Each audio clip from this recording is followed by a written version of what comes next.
Hi, thanks for joining me. My name is Rob, and welcome to A Constantly Racing Mind. The term Holy Grail is something that usually refers to something that is elusive, something that is lofty, a lofty goal, something that, people want to obtain. And that's what I would like to talk about today. And I'd like to have your help helping me figure out which one of the grails that I have before me is the true grail. So let's take a look.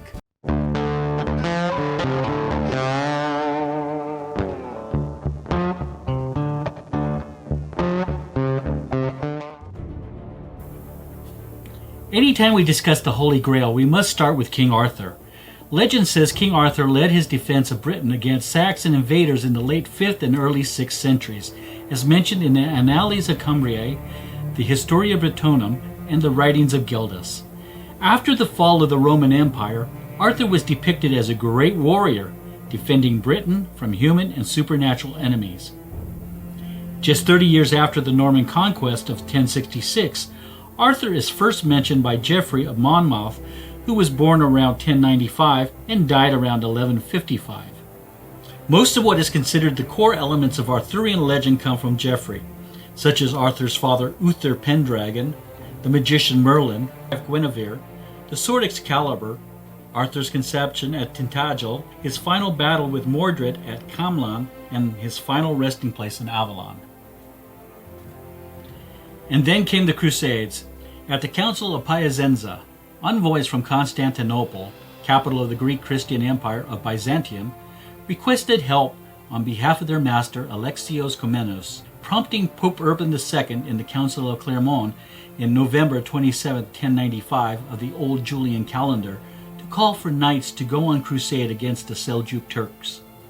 The original goal was liberation of the Holy Land, and to incentivize these soldiers, Urban promised them something that every man, woman, and child desired in medieval Europe: salvation.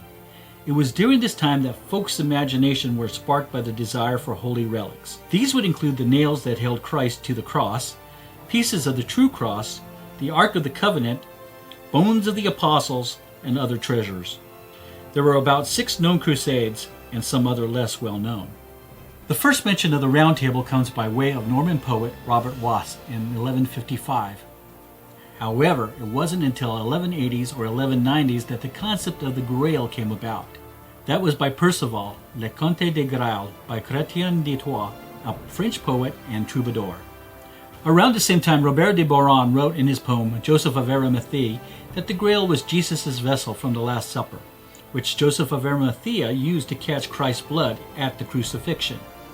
Joseph, if you recall, was the man who, according to the Bible, took the body of Christ and buried him in his personal tomb. Then there is Lancelot, a later invention who was denied the Grail, but his illegitimate son Galahad found himself worthy to find the Grail.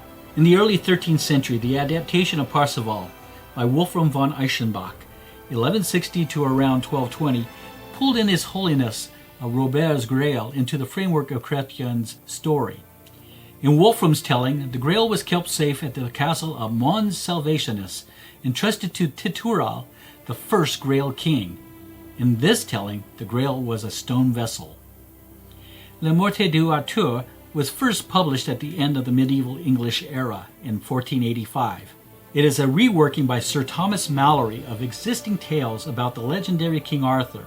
He expands on the tale and goes into more depth. However, it wasn't until around the same time in the 1400s, English chronicler John Harding came up with a Sangreal, or Sangreal, meaning Holy Grail, or Sangreal, meaning royal blood, which will come up later. In the 1490s, Leonardo da Vinci painted the Last Supper in the convent of Santa Maria delle Grazie in Milan.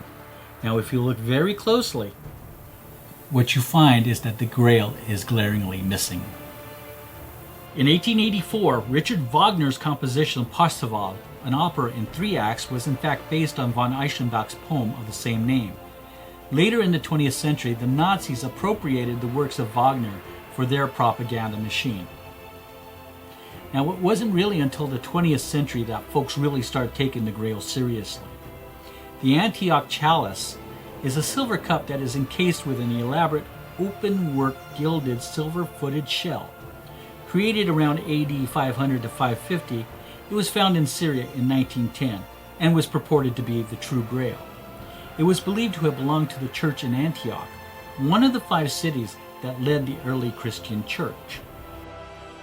Now in their book, Los Reyes de Grial, The Kings of the Grail, medieval history lecturer Margarita Torres and art historian Jose Miguel Ortega del Rio claim the Holy Grail rests inside the Basilica of San Isidoro in the northern Spanish city of Leon.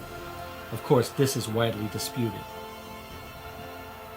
In modern literature, we have books like Dan Brown's The Da Vinci Code, where he elaborates on Michael Ballagent, Richard Lee, and Henry Lincoln's book, Holy Blood, Holy Grail, where they work from John Harding's parsing of the word sangreal as sang real, holy blood, and writing of a descendant of Christ alive in modern days. Now in the film Grail, in 1975, the comedy troupe Monty Python embarked on a very non-serious and farcical quest to find the Holy Grail. The 1981 film Excalibur tells of Merlin, the magician, how he helps Arthur Pendragon unite the Britons around the Round Table of Camelot, even as dark forces conspire to tear it apart. Which brings us up to 1989's Indiana Jones and the Last Crusade, directed by Steven Spielberg. Here, George Lucas and company have brought together what I think is one of the best retellings of the Grail in modern-day film. Crusade, the Grail is both mystical, real, and still elusive. It is not archaeology, but it is of illumination. It is about good and evil and being worthy to earn the privilege to be in the presence of the true cup of Christ. So we talked about the Holy Grail historically.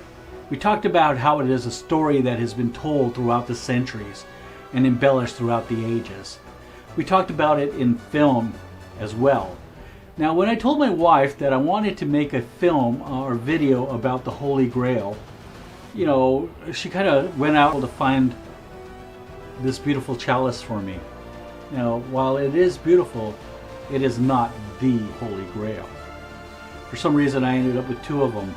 We'll talk about that in a second. Now, the question remains, what would happen if somebody were to find the true cup of Christ today?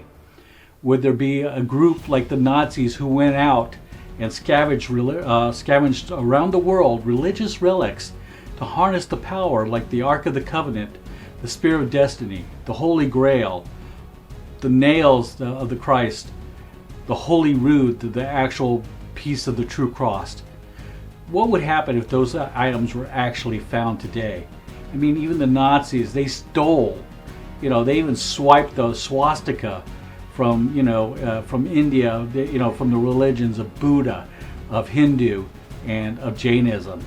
So what would happen today if the actual true cup of Christ were found? Now, we don't have to worry about that. My biggest decision today is to decide which one of these beautiful cups that I have would actually, sit in my displays. So let's go through them.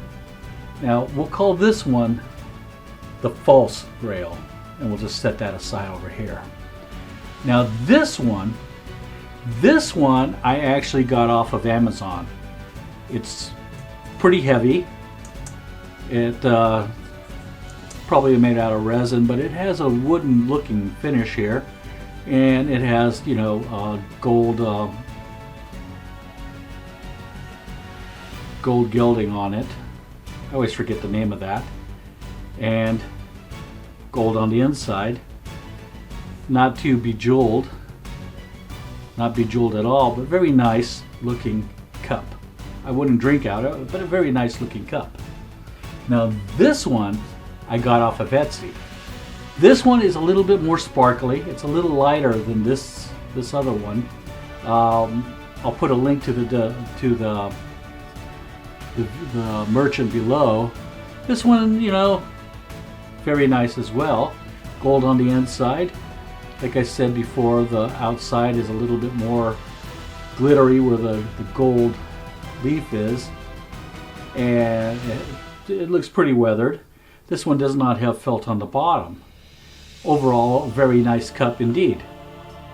Now the question remains, which one is the true cup of Christ?